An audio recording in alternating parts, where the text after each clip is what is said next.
Halo teman-teman investor, jumpa lagi di channel catatan investasi. Gimana kondisi portofolio teman-teman semua?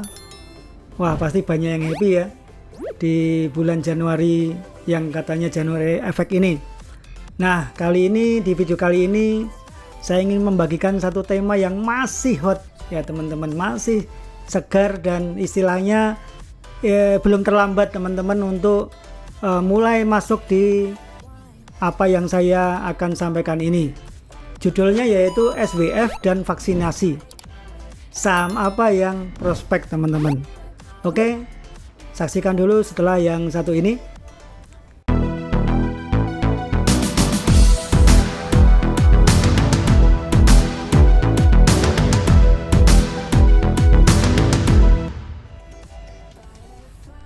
Nah teman-teman, kita mulai. Ini saya tidak bosan-bosan untuk menyampaikan bahwa investasi di saham itu adalah investasi yang instrumen yang beresiko. Jangan hanya tergiur karena keuntungannya yang besar, tetapi juga ada sisi resiko. Karena investasi apapun dalam bentuk apapun itu pasti ada resiko. Bisnis pun juga ada resiko, tidak ada yang resikonya nol teman-teman. Kenapa? Karena saham itu juga sebetulnya teman-teman harus punya basic, punya dasar, sehingga ketika kita masuk di dunia saham itu kita mengerti apa yang kita lakukan. Lalu video ini murni adalah opini pribadi dan pengalaman saya sendiri selama berinvestasi di pasar modal. Jadi edukasi ini bukan untuk ajakan membeli atau menjual saham-saham yang saya sebutkan di video kali ini. Dan saya sering ditanya oleh para member, Pak, saham A, saham B besok gimana? Besok naik atau gimana? Saya selalu mengatakan tidak ada orang yang tahu saham itu akan naik atau turun, Bapak teman-teman. Tetapi tidak ada yang menjamin sebetulnya bahwa saham itu akan naik terus. Makanya kita perlu mempunyai dasar pengetahuan yang benar dulu teman-teman. Nah, ini merupakan pertanyaan besar teman-teman ya. Kalau teman-teman baca di berita bisnis, di kontan dan sebagainya, baru-baru Indonesia akan membentuk SWF. Dikatakan Indonesia dapat dana 280,5 triliun dari SWF. Pertanyaannya yaitu yang pertama, mengapa SWF? Lalu yang kedua, apakah SWF itu efektif untuk pemulihan ekonomi? Dan yang ketiga, sektor dan saham apa yang akan terdampak teman-teman? Nah, ini akan menarik ya teman-teman. Saya akan menjawab 3 pertanyaan ini langsung dengan data-data pendukung. Saya mulai dulu dengan apa itu SWF teman-teman. Nah, ini saya ambil dari kata data.co.id. Udah saya tandain apakah yang sebenarnya yang dimaksud dengan Sovereign Wealth Fund atau SWF. Menurut Investopedia, SWF itu adalah badan pengelola dana investasi yang dimiliki oleh negara. Dana yang mereka kelola bisa berasal dari cadangan devisa milik bank sentral negara tersebut, akumulasi surplus perdagangan maupun surplus anggaran, dana hasil privatisasi maupun penerimaan negara dari ekspor sumber daya alam. Jadi simpelnya begini, sekarang ini negara kita itu untuk membiayai pembangunan, untuk membangun tol, infrastruktur itu biasanya menerbitkan obligasi atau surat berharga negara atau SBN ya. Banyak orang yang tertarik juga investasi di SBN. Nah, tetapi lama-lama SBN ini karena ada bunga ya, ada return yang harus dibagikan ke pembeli SBN, maka itu akan berpengaruh pada APBN negara. Jadi SWF ini merupakan solusi untuk membiayai kegiatan negara atau pembangunan yang sedang dirancangkan oleh negara. Nah, SWF ini semacam istilahnya mengelola dana, menerima dana dalam bentuk modal, penyertaan modal, sehingga beda sama obligasi ya. Kalau obligasi negara berhutang kepada masyarakat yang membeli obligasi atau SBN, tetapi kalau SVF itu kita ataupun asing investor itu bisa ikut berpartisipasi di dalam SVF itu. Ya, penjelasannya kira-kira seperti itu, simpelnya seperti itu. Jadi SVF ini adalah Badan Pengelola Dana Investasi. Nah, lanjut lagi dikatakan sementara itu Badan Kebijakan Fiskal Kementerian Keuangan mendefinisikan SVF sebagai kendaraan finansial yang dimiliki negara yang memiliki atau mengatur dana publik dan menginvestasikannya ke aset-aset yang luas dan beragam. Fungsi SVF adalah untuk stabilisasi ekonomi, terutama meningkatkan investasi dan tabungan masyarakat. Nah, teman-teman, jenis SVF itu ada 5 ya. Secara singkat ada dana stabilisasi ya, stabilization fund, lalu dana tabungan untuk generasi di masa depan, saving or future generation fund, lalu dana pensiun, pension reserve fund, dana cadangan investasi, reserve investment fund, dan 5 dana pengelolaan kekayaan negara untuk pembangunan strategis atau strategic development sovereign wealth fund. Jadi SVF yang kita punya kalau saya lihat itu cenderung ke yang jenis yang kelima, yaitu dana pengelolaan kekayaan negara untuk pembangunan strategis, dan sekaligus juga bisa lebih ke dana stabilisasi ekonomi, teman-teman. Nah, ini pengertian SVF ya. Jadi SVF itu sebenarnya dibentuk untuk supaya orang-orang bisa berpartisipasi ikut sebagai pemodal. Dalam hal ini bisa investor asing maupun siapapun yang memiliki dana yang sangat besar ya, teman-teman. Kira-kira begitu. Nah, jadi SVF ini kalau saya lihat itu merupakan senjata pamungkas untuk mengatasi kondisi kelesuan ekonomi akibat pandemi COVID-19 ini, teman-teman. Kira-kira begitu. Nah, lanjut. Nah, ini masih seputar SVF, teman-teman. Saya ambil dari cnbc.com ya, yang belum lama ini. Ini sudah saya highlight ya. SVF disebut bertujuan menangkap peluang investasi dan solusi alternatif pembiayaan pembangunan di tanah air. Jadi ini merupakan solusi selain obligasi, teman-teman. Lalu kehadiran SVF itu dapat meningkatkan foreign direct investment. Ya, jadi investasi langsung dari asing, teman-teman. Ya, lalu kehadiran SVF juga akan menurunkan rasio utang terhadap PDB. Jadi kalau kita pemerintah itu menerbitkan obligasi SBN terus-menerus, itu artinya utangnya akan semakin bertambah, dan ini nggak bagus, teman-teman. Karena kalau rasio utang terhadap PDB tinggi itu akan membuat negatif dari perkembangan ekonomi kita. Ya. Lalu dikatakan di sini Jokowi bahkan sempat berbicara dengan Menteri Keuangan Sri Mulyani perihal kehadiran SVF. Ya, dikatakan dalam 2 bulan ini pemerintah mentargetkan bisa meraup dana sekitar 20 miliar US dollar. Ini satu angka yang gede banget, teman-teman. Kalau dirupiahkan kira-kira 280,5 triliun itu akan masuk ke SVF, dan itu bisa digunakan untuk pembangunan yang bersifat strategis, teman-teman. Ya. Nah, untuk modal awal pemerintah kita menganggarkan, jadi setoran modal awal ke SVF itu secara tunai 15 triliun dan saham dari BUMN itu 50 triliun. Jadi modal awal SVF dari pemerintah sendiri itu totalnya 65 triliun. Ini belum termasuk dana-dana dari asing yang nanti berminat ke SVF ini, teman-teman. Nah, kira-kira begitu. Nah, Jokowi telah berulang kali mengatakan pemerintah tidak hanya ingin keluar dari krisis yang saat ini dialami, melainkan juga melakukan lompatan besar.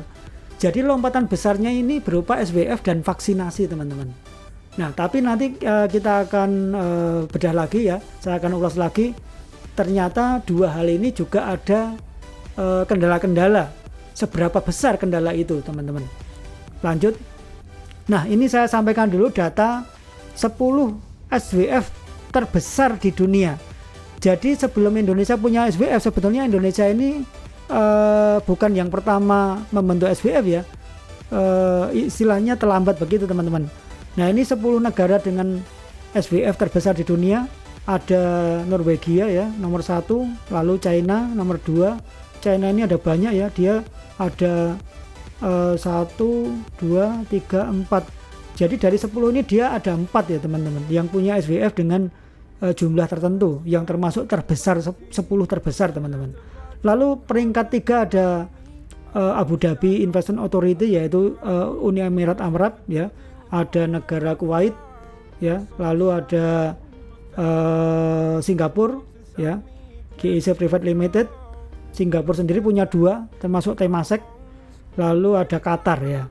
Nah ini menarik teman-teman, jadi ada 10 negara dengan SVF terbesar di dunia ya.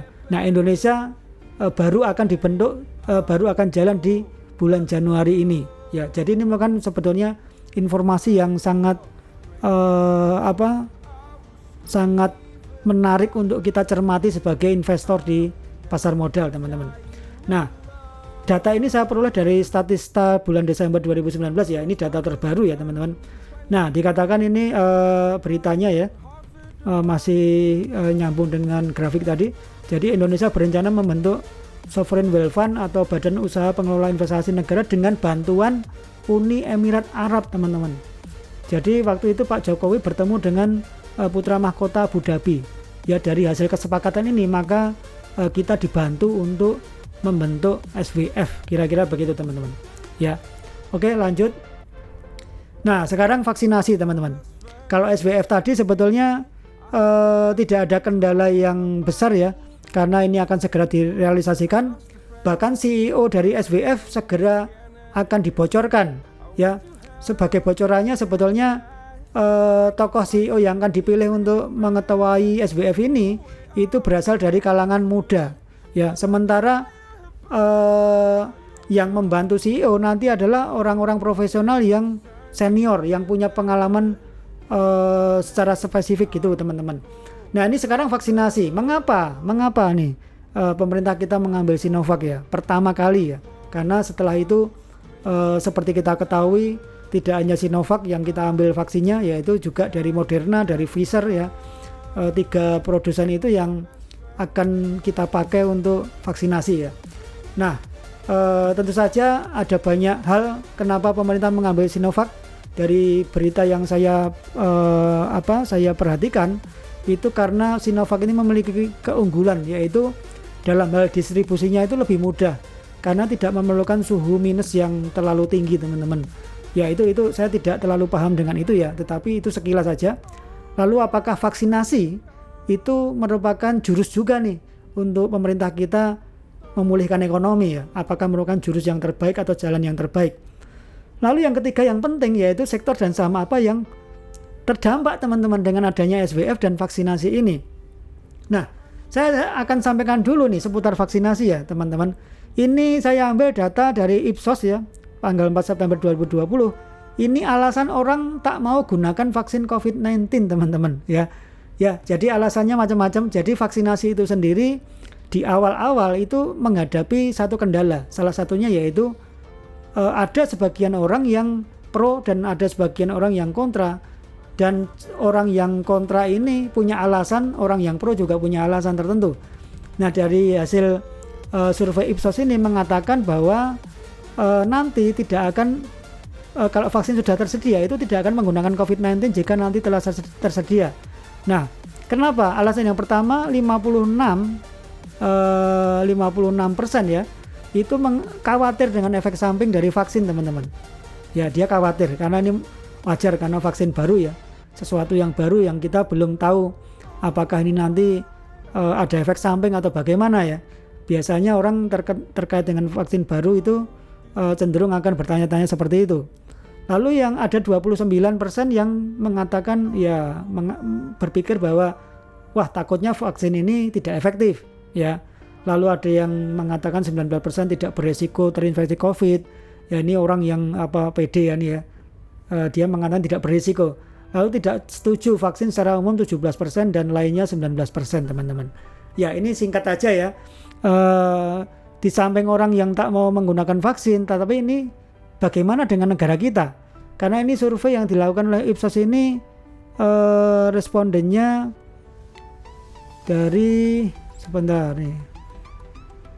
Oh ini ini alasan orang tidak mau menggunakan vaksin COVID ya.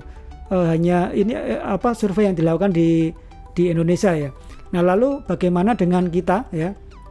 Nah, ini survei Kemenkes yang dilakukan oleh Kementerian Kesehatan, dikatakan 64,9% responden itu menyetujui imunisasi COVID, teman-teman. Jadi yang menolak itu sebetulnya sekitar 36% gitu ya, 35% sekian gitu ya. Nah, jadi pemerintah masih terus mempersiapkan vaksinasi COVID di Indonesia, teman-teman.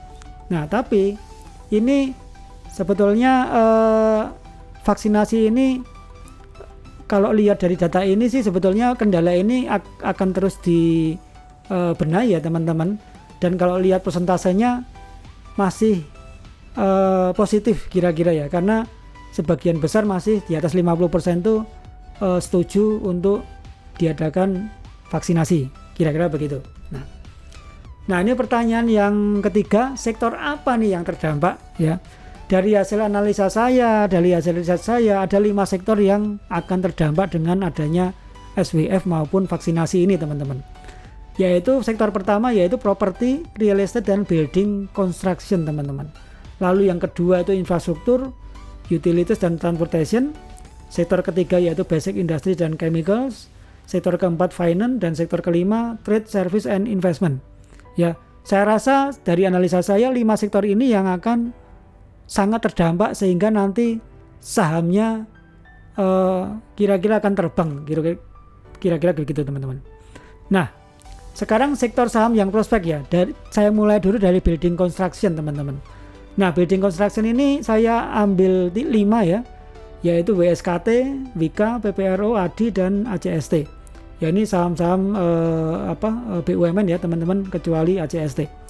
Nah, ini berbagai harga saya sertakan di sini. Ini closing price tanggal 19 Januari. Lalu ini juga market capitalization tanggal 19 Januari. Dari data ini, dari saham ini, saham nomor 1 dengan kapitalisasi terbesar yaitu Wika ya. Nah, bagaimana kondisi fundamental emiten properti ini, teman-teman? Ya, ini sudah saya berikan ya. Saya pakai 4 acuan yaitu PBV, PER, DER, dan ROE, teman-teman. Kalau saya lihat di sini ya, dari 5 emiten ini secara PBV itu masih menarik ya. Yang paling menarik yaitu Wika dan ADI, teman-teman. Ya. Tetapi kalau saya lihat PER-nya itu sudah tinggi banget. Ya, harganya sudah kemahalan. Dan bahkan ini ada PER yang minus.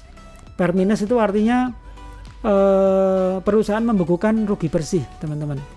Ya. Lalu DER-nya kalau saya lihat ini mengerikan semua sebetulnya. 5 ini kalau dari sisi saya tidak rekomendasikan, teman-teman ya, untuk investasi ya. Kalau untuk investasi saya tidak merekomendasikan. Meskipun untuk trading masih bisa memberikan gain, tetapi akan sangat beresiko, teman-teman. Nah, lalu ini ROE-nya ya, ROE-nya ada yang minus ya. Wajar jika PER-nya minus, maka ROE-nya minus, teman-teman. Nah, ini sektor properti, teman-teman silakan dalami lagi ya. Kalau ada yang tertarik silakan teman-teman analisa lebih lanjut. Kalau dari sisi saya, dari 5 emiten ini menurut saya agak riskan untuk dikoleksi dalam jangka panjang. Lalu saham yang prospek berikutnya yaitu infrastruktur.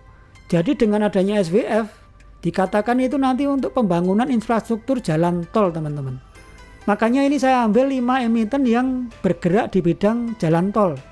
Nah, yang 3 ini, Jasa Marga, CMNP, Citra Marga, dan Meta Nusantara Infrastruktur itu adalah benar-benar bergerak di sektor jalan tol. Lalu ASI dan GGRM ini adalah emiten yang memiliki anak usaha yang bergerak di tol, teman-teman. Jadi tidak secara langsung punya lini bisnis sebagai jalan tol. Nah, ini harganya ya. Harganya per tanggal 19 Januari beserta dengan kapitalisasi pasarnya. Kapitalisasi pasar paling besar di sektor ini jalan tol yaitu Astra International, ASII ya, teman-teman.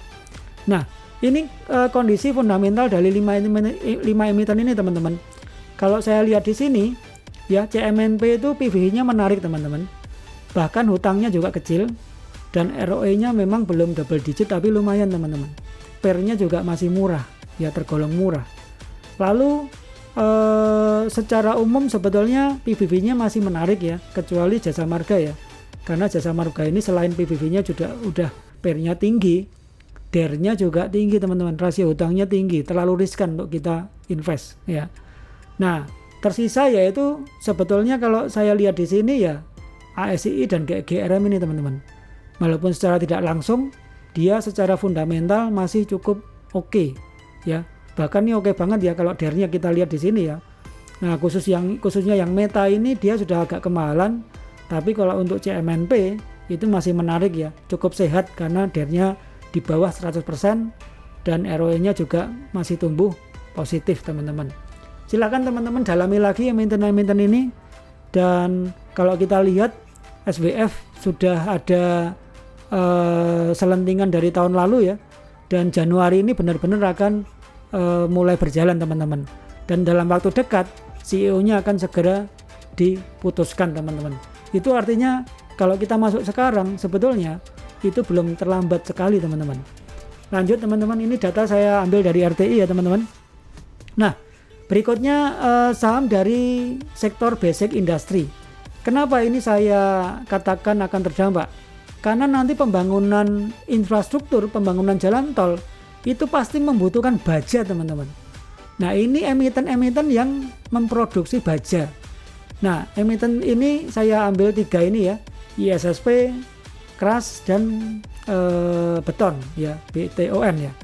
Nah, ini kemudian harga closing price 19 Januari dengan market cap 19 Januari, dan market cap terbesar yaitu Krakatau Steel ya, 13,7 triliun ya, ini triliun ya.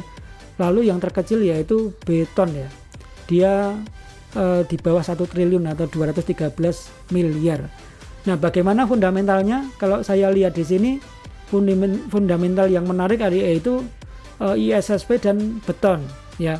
Kalau secara keseluruhan ISSP masih DER-nya juga kecil, walaupun ROE-nya juga masih tidak terlalu besar ya, tetapi dia market cap-nya 1 triliun teman-teman, lumayan. PBV-nya di bawah 1 ya. Lalu Keras akhir-akhir ini terus naik ya, bahkan sebelum SWF ini sudah mulai perusahaan ini sudah mulai menggeliat harganya. Dan kalau kita lihat di sini sebetulnya Keras ini secara jangka panjang menurut saya pribadi tidak layak untuk dikoleksi karena DER-nya cukup tinggi ya, sudah 6 kali ya dari ekuitasnya, bahkan dia masih membukukan rugi bersih. Jadi dari 3 emiten ini sebetulnya yang masih layak untuk dicermati lagi yaitu ISSP dan Beton teman-teman ya. Nah, berikutnya, nah ini saham yang prospek berikutnya yaitu subsektor semen atau dari sektor basic industry. Kenapa? Karena pembangunan jalan tol, infrastruktur itu akan membutuhkan semen teman-teman, tidak cuma baja. Jadi saya pilihkan ini sebagai stock pick yaitu industri semen. Silahkan teman-teman nanti pilih apakah mau jalan tol, semen, atau baja, atau tadi yang pertama yaitu building construction ya. Nah, ini fundamental dari 5 emiten ini ya. Ada SMGR, INTP, SMBR, WSBP, dan WTON ya. Nah, kalau kita lihat di sini yang PBV yang masih menarik yaitu WSBP ya teman-teman. Tapi sayangnya dia PR-nya minus dan ROE-nya minus, dan hutangnya juga cukup masih oke, tapi karena minusnya ini ya agak susah kita untuk secara jangka panjang tidak layak untuk koleksi sebetulnya. Nah, yang masih sehat yaitu SMGR dan INTP teman-teman ya. Kalau kita lihat di sini ya, meskipun PR-nya sudah agak tinggi tapi secara ROE dan DER ini masih kategori sehat teman-teman ya. Nah, kalau teman-teman misalnya dengan harga sekian, dengan PB sekian masih agak mahal ya, saya kira memang untuk trading masih bisa teman-teman ya. Tapi secara jangka panjang lihat all time high-nya, kalau kita hitung nilai intrinsiknya, INTP ini sebetulnya masih murah sih sebetulnya. Kalau hitungan saya seperti itu teman-teman. Nah, sektor berikutnya yaitu bank ya. Rekomendasi saya yaitu hanya 4 bank ini teman-teman, bank buku 4. Karena 4 bank ini termasuk bank yang topnya ya. Kenapa bank? Karena SWF nanti dananya pasti dibutuhkan rekening teman-teman. Nah, kalau bank ini pasti akan berperan nanti ketika SWF jalan. Itu saham-saham ini pasti kemungkinan besar itu harganya akan naik teman-teman. Nah, kalau saya lihat di sini secara fundamental emiten yang masih menarik yaitu BBNI teman-teman ya, dan BMRI ya secara PBV ya. Kalau DER-nya untuk sektor perbankan itu tidak kita lihat ya, karena mereka adalah industri keuangan ya, pasti DER-nya tinggi karena menampung simpanan dan memberikan kredit ya. Nah, secara ROE yang paling menarik yaitu BMRI ya. Ini ROE terakhir ya, terupdate dari data RTI teman-teman ya. Silakan teman-teman dalami lebih lanjut. Saya pribadi dari keempat emiten ini, satu emiten menjadi portofolio saya juga ya. Lalu emiten yang terakhir teman-teman, saya ambil dari sektor trade service investment. Kenapa? Karena vaksinasi itu akan berpengaruh ke sektor ini teman-teman. Yang pertama saya ambil EPMT. Saya baca beritanya EPMT ini sudah menyediakan diri untuk mendistribusikan vaksin ya. Ini merupakan anak perusahaan KLBF yang dari sisi distribusinya cukup kuat ya teman-teman. Harganya sekarang 2290 dengan market cap 6,2 triliun, cukup besar. Nah, lalu PBV-nya EPMT ini juga menarik teman-teman, di bawah 1. PER-nya juga oke, masih menarik, bahkan DER-nya kecil teman-teman. Ini masih oke teman-teman. ROE-nya juga tumbuh positif ya teman-teman. Lalu emiten kedua yaitu emiten jarum suntik teman-teman. Saya rekomendasikan IRA. Tapi dengan kondisinya sekarang itu harganya memang naik luar biasa ya, cukup tinggi ya. Kalau teman-teman melihat emiten ini masih oke, mungkin saran saya tunggu harganya stabil dulu atau turun dulu ya, karena sudah di harga pucuk, rawan sekali untuk bandar masuk teman-teman. IRA ini secara fundamental bagus ya, hutangnya kecil sama dengan EPMT. Lalu emiten ketiga yang secara fundamental sehat yaitu KLBF. Kenapa KLBF? KLBF juga karena tadi menyediakan diri untuk distribusi, tentunya akan terkena imbasnya teman-teman. Dia mengajukan EPMT ke pemerintah dan dia sendiri sebagai induk usaha tentu akan ikut terkerek teman-teman kinerja secara harganya ya teman-teman. Kalau saya lihat di sini KLBF harganya sudah agak tinggi ya teman-teman, tapi DER-nya kuat sekali, kecil sekali ini. Dia hanya 26,67%, bahkan ROE-nya double digit teman-teman. Ya, silakan teman-teman dalami lagi emiten-emiten ini yang saya rekomendasikan. Oke, sekian dulu video dari saya terkait dengan tema ini, SWF dan vaksinasi, saham dan sektor apa yang prospek ya teman-teman. Oke, silakan cermati lagi. Bagi teman-teman yang baru menemukan channel ini, agar teman-teman tidak ketinggalan informasi video-video menarik lainnya, like, subscribe, berikan komentar, bagikan ke teman-teman lain yang sebanyak-banyaknya, supaya teman-teman yang lain juga ikut mendapatkan manfaat dari video ini. Oke, see you teman-teman di video-video berikutnya.